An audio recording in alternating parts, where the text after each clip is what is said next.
He kept the posterior teeth to make it provisional. And then from the provisional, we made a surgical guide. So this was done in, I think, 2011, before the digital flow, the digital workflow became in vogue. And then she had her posterior teeth taken out and custom abutments made, implants placed, sinus grafts, and the whole 9 yards. It took her 2 years to get to this place. So now we're ready to make the teeth. So here's the teeth, and here's the articulating paper markers at the delivery. Now, can we see the timing in that articulating paper now? Do you have any idea what's first, second, third, fourth, fifth? No, I see some of you shaking your heads and no. See, now you're starting to realize. You can't see much of this. You can't even see the forces. So let's see what it really looked like.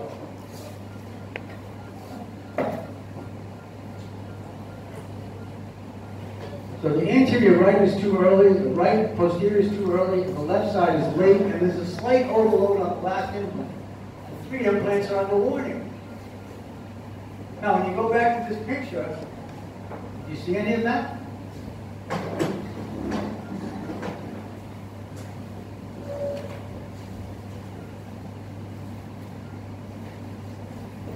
So what you do from here is you take this information and you use it to guide you as to which contacts require treatment. So that's what we're doing here. This is in the middle of the correction. So you have this area here, very telling slide. So if you didn't have the Tscan data, you might think this is forceful, but that's actually moderate force, equal to the anteriors, if not even less, and some of the anteriors on the left side. The next contact back on the premolar, second premolar, is here. Now, how many of you would adjust that area if you didn't have force down? Most of us would leave it alone and say, oh, that's light force, right? But that's 3 stiletto heels, right? 3 little stiletto heels on the top of that tube. This is a flat tube. That's a stiletto heel. There are some stiletto heels. The highest force is this most distal palatal contact, which is there. Look at the size of the mark. That's how wrong the paper marks can be, and how misinformed we can be. Right? We are the ones who are looking at those marks. We're misinformed, and we choose this one because we think it's forceful, and we don't treat these 2. What have we done? We've worsened this and this, and we've adjusted an area that's low to moderate force. That's why it's so important to have a guide to know which marks mean what. That's how you choose intelligently. So you go through this process, you use this data. Now here we are a little further along, and you can see everything is now about the same force at full contact except for one place. Now look at the paper mark. How many of you would have chosen that mark as being high force? Especially if the patient said, oh, it feels good. Right? The patient could say it feels good at any point in time. Right? Now look at the lateral. Much bigger mark. Much lower force. There's a depression in the force curve where the lateral is, and there's the biggest ink spot is there. Right? Look at the depression. Right where the arrow starts. So this is like a stiletto heel on the back of that upper anterior tube. So then when you get it all moderated, you end up with a result that looks like this.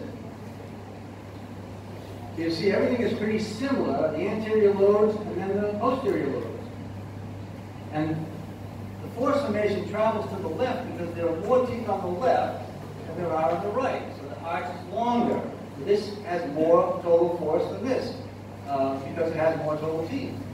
Look at the intensities. They're almost the same. Now, if you compare the 2, this is the pre-op.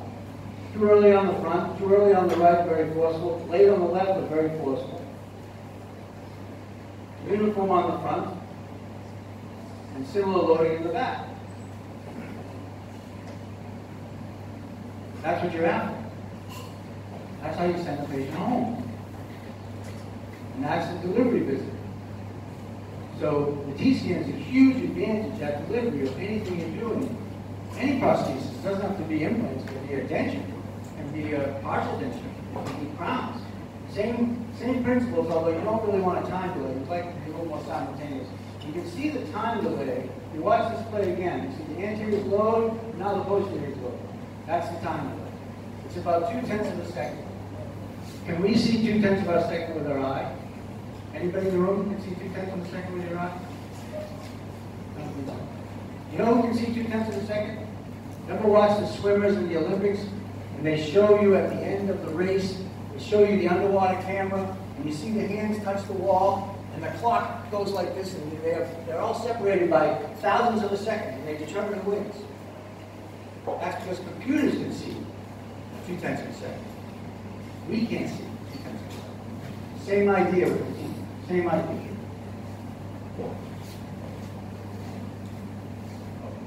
So this is the case after 7 years in service. We took off the front to do some maintenance on one of the teeth, and you can see the bone levels.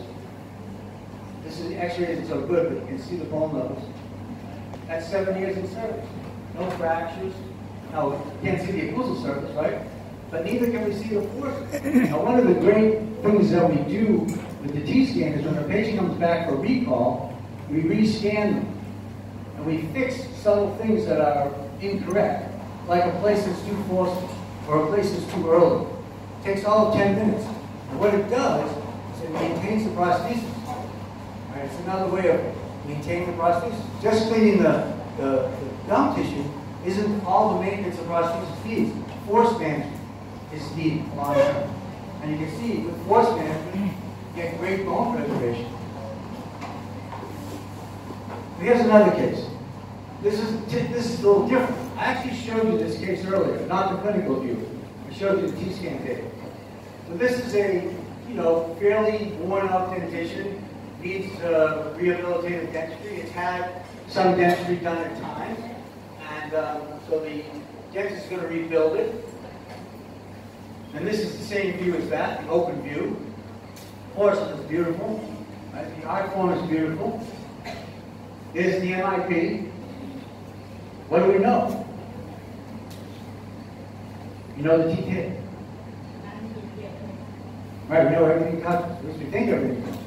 Right? But we don't know too much else. And this is where the visual miss came from. Looking at this and saying, oh yeah, it's class 1 and there's canine contact and there should have good exclusion and yeah, everything is lined up right. That's vision. Let's see what it looks like with measurement.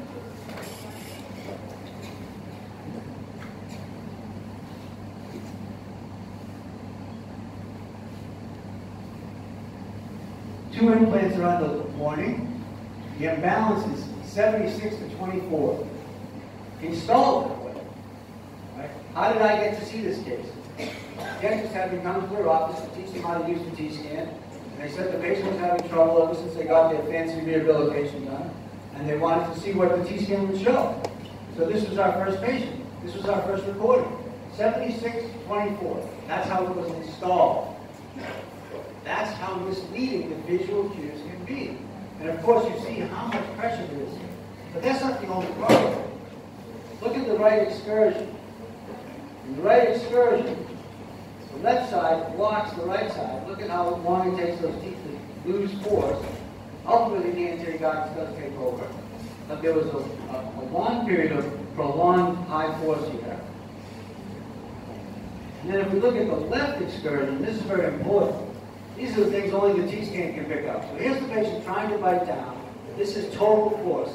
So they're trying to bite down, and they struggle. They can't bite hard. They stop. They squeeze harder. They stop. They squeeze harder. They get to full force. Then when they make their excursion, there are these steps in their excursion. Those steps are friction. Watch what happens when this plays, the left excursion. How choppy that force drop is. So that's friction. That is what you can detect with computers. Those steps are 0.02 of a second long in time, each one of those. Watch that again. Look at that choppy movement, right? He's trying to go to the left, and the teeth are in the way, and the forces are blocking, and the surface engagement is too great. Finally, the anterior guidance takes over. So what do we know about this occlusion? It took like 10 minutes to gather this information. It's overloaded to the left, 75%. Both excursions are blocked by the same area on the left that's overloaded. It's the same place that's causing the closure overload and the excursive overload. Took 3 reports to get that information. Now imagine if that was done at delivery. Right? All that aggravation that goes on with the patient coming back after they say, you know, I spent all this money, Dr. Kirsty, and I got all my teeth capped, and my left side is killing me. All right? That's the kind of aggravation we don't need. Us dentists, we don't need that. Right? You don't want that. You do such a beautiful case. Nobody wants that. So then we go through the process of correcting. So here's the new closure. And again, you see the anterior is low before the posterior. There is an implant still under warning. It's actually a new implant that's under warning, meaning the other two are over here. This one wasn't under warning before. So the Tscan now points to another implant, and you can see it. It's very high force. So we're going to correct that, and we're going to work on the right excursion because you can see there's still some friction. See the steps? See, the Tscan picks all these things up that you can never see with your eye. Okay, so here's the right excursion after fixing some of those steps. Still some friction there. That's how hard it is to beat the Tscan. And the force summation goes straight to the corner. And the time of exclusion is 0.48 seconds. 0.48 seconds is pretty good, but it's not as good as 0.3 would be, 0.2. Sometimes people need that.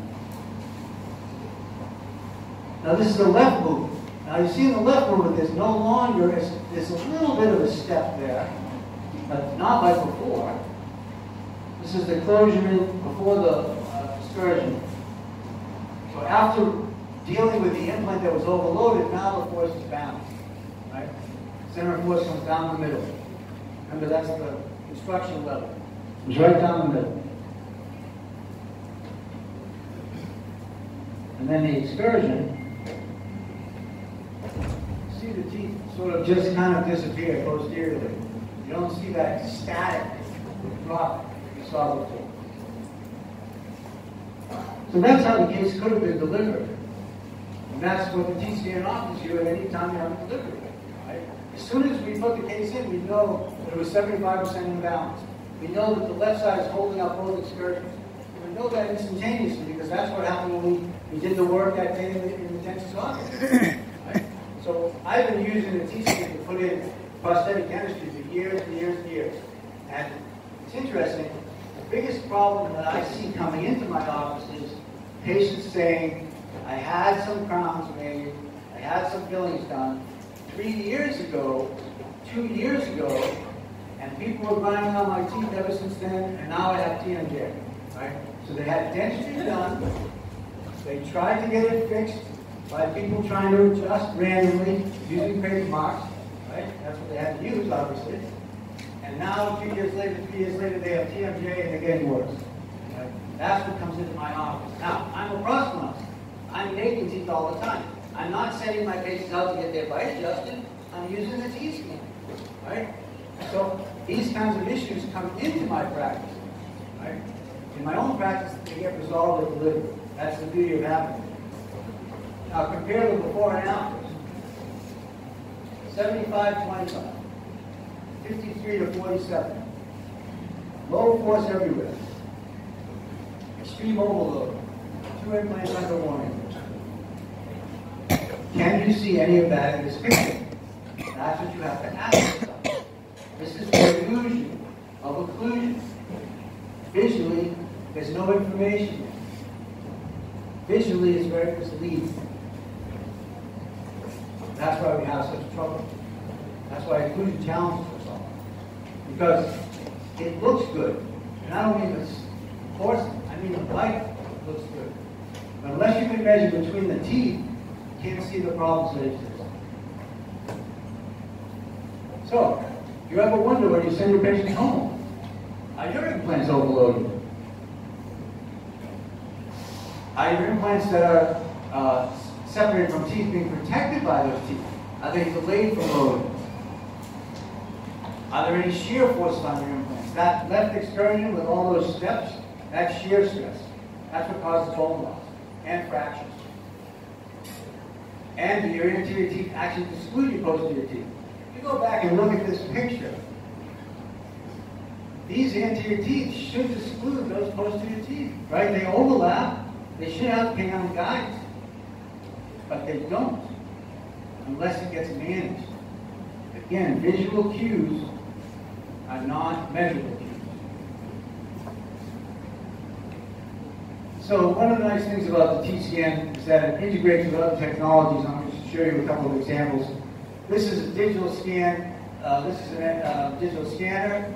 You can import a digital scan and have Tscan data put on top of the digital scan, which is a great thing because now you're working with the patient's teeth. So if you have STL file capability, you can do that. And it works really well. It's one of the great things, modern advanced Tscan 10, which is the current version of Tscan. The other thing it integrates with is electromyography. And we're going to talk about this in a small course later today, about how Tscan with EMG together shows you a complete picture of the patient's occlusion and their physiology. And we've learned a lot from having these two technologies together. Actually, we've learned things that we could never see before about the neurology of the occlusion and the physiology of the occlusion. So I'm going to share one of those things with you now that we've learned.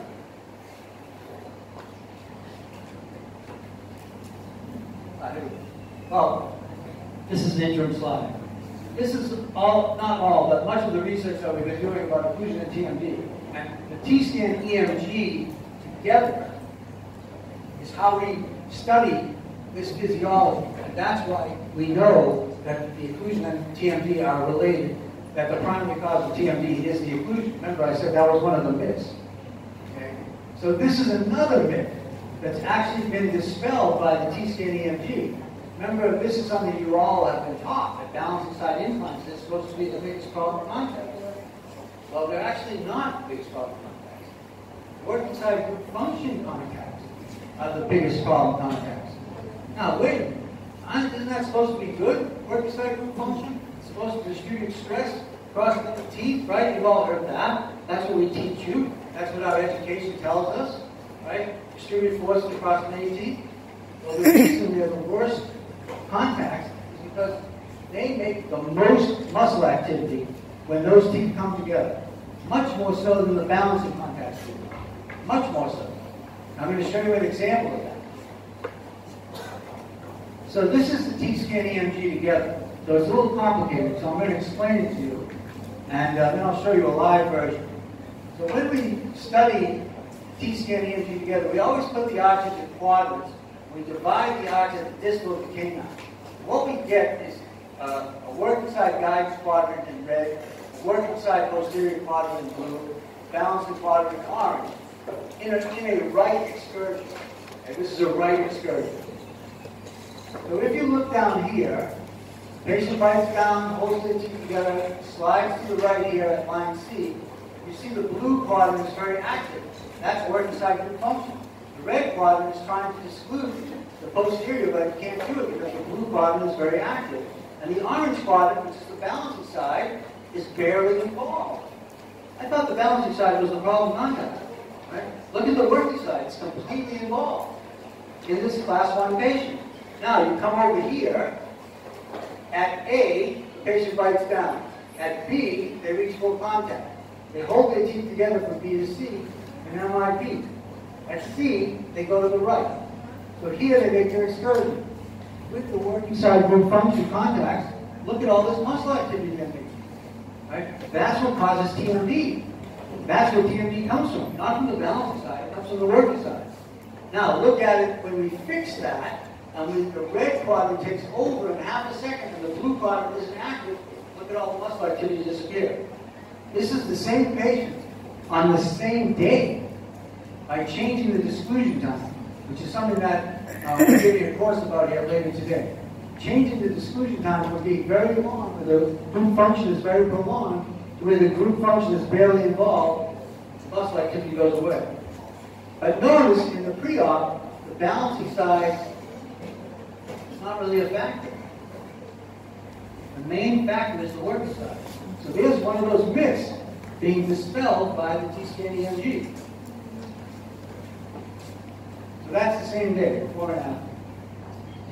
That's taking all this muscle activity off the person's head. You don't need an appliance, you don't need a night guard, you don't need Botox. You just need to fix the disclusion so that the anterior guidance works very well. And that's how you get this kind of resolution. And then TMD symptoms go away. And you have to see the patient about 3 to 5 times in that 60 to 90 days just to manage the changes in their life. But then the symptoms go away. It's very powerful. It's called disclusion time reduction. One of the great Tscan uses. So this is what it looks like in a patient. So here's a class 1 patient that's supposed to have anterior guidance, canine guidance, but see, they don't disclude. Canine guidance doesn't mean someone discludes. It means visually it looks like they disclude. So here you see the same thing. The patient bites down, holds their teeth together, goes to the right. The orange quadrant is the balancing side, it drops out. The blue quadrant is the working side. The red quadrant is the anterior guidance. It takes 1.4 seconds for this person to get to their anterior guidance. And when they're doing this, they're firing away their muscles. So this is the actual Tscan EMG report. And you see what's going on. While this back teeth can play on the working side, there's high muscle firing. Once they get to their anterior guidance, which is about to happen, muscle activity becomes its slowest. Look at there compared to there. Look at that temporalis with the glute function. Now here with the anterior guidance, it's much less. So what we do with treatment is we speed it up. We get the anterior guidance to take over much faster. So here it looks like she discludes better, but there's still a premolar involved. Now here you see the difference. The patient bites down, holds their teeth together, they go to the right, the red quadrant takes over very fast. There's no blue quadrant involved, there's no orange quadrant involved. Look at the muscle activity over here. Much less. Here she's going to start moving to the right. She'll reach her anterior guidance pretty fast, and look at the muscle activity level. Same day. No night guard, no Botox, no physical therapy, no chiropractors, no deprogrammers, no jaw repositioning, all done in MIP. That's how powerful the disclusion time reduction is.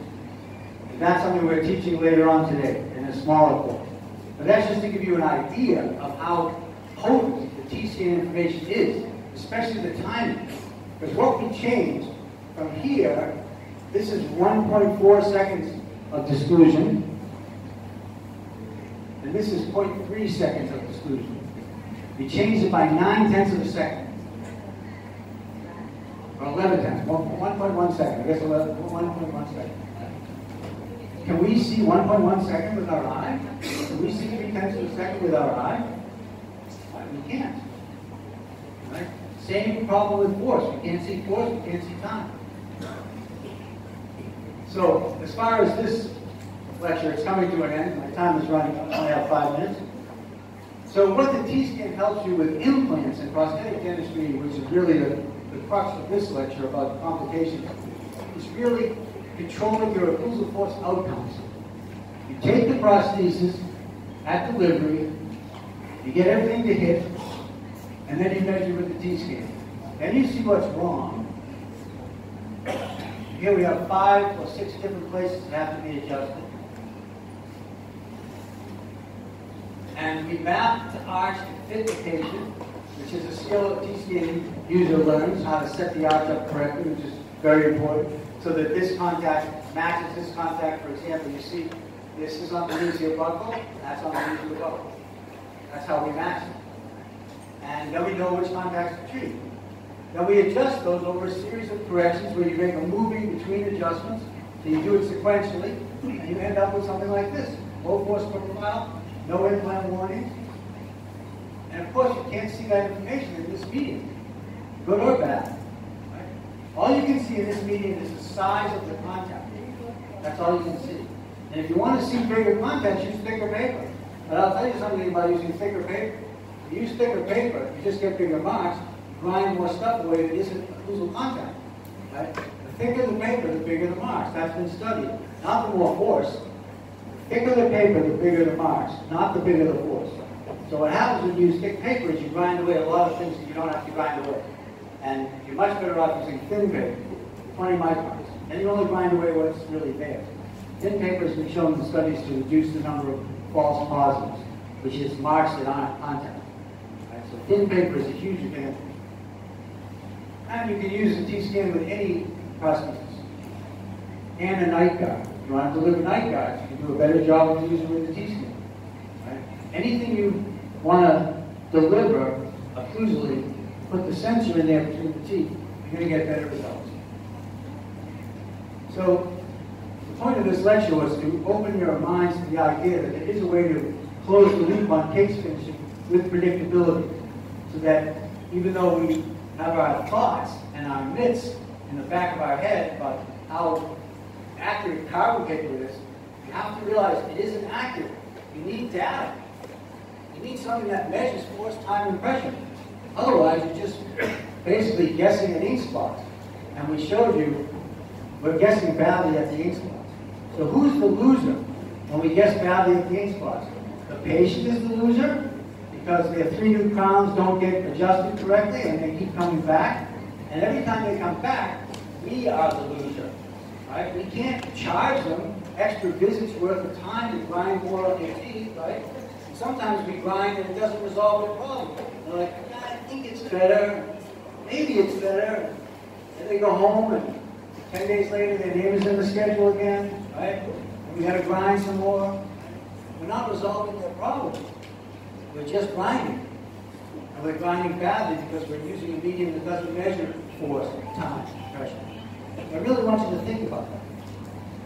And I want to thank the HCMC General College for having me come and speak, and to the scientific committee for allowing me to speak.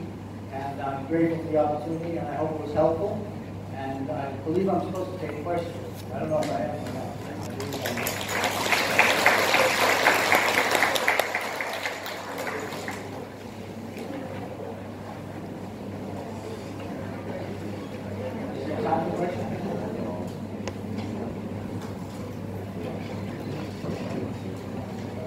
Well, if you have a question, you can ask me.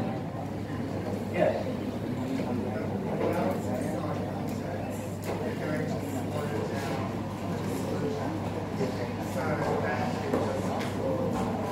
Yes, so the question was, balance of dry contacts will slow down the disclusion. And that is true. They get in the way of free movement. And they will add to the disclusion time. And so yes, they get treated as part of treating the disclusion time. But they aren't the problem that we think they are. They're actually, the problem they are is exactly what you asked for. That there are blockage to free movement. And they do add some muscle activity, but never as much as the order. Yes. Yes, so the second part of the question was, can they increase the potential for cusp fracture and tooth breakage? And of course, yes. Any cusp that gets in the way, any wall that gets in the way, is going to potentially cyclically fracture, especially if there's a filling in the middle of the tooth. If there isn't a filling in the middle of the tooth, it probably won't fracture. It may wear down and possibly cause that fracture formation on one side of the tooth or the other. But with a filling inside, there's a good chance it'll fracture off. Any other questions? Well, thank you very much, and enjoy the rest of the meeting.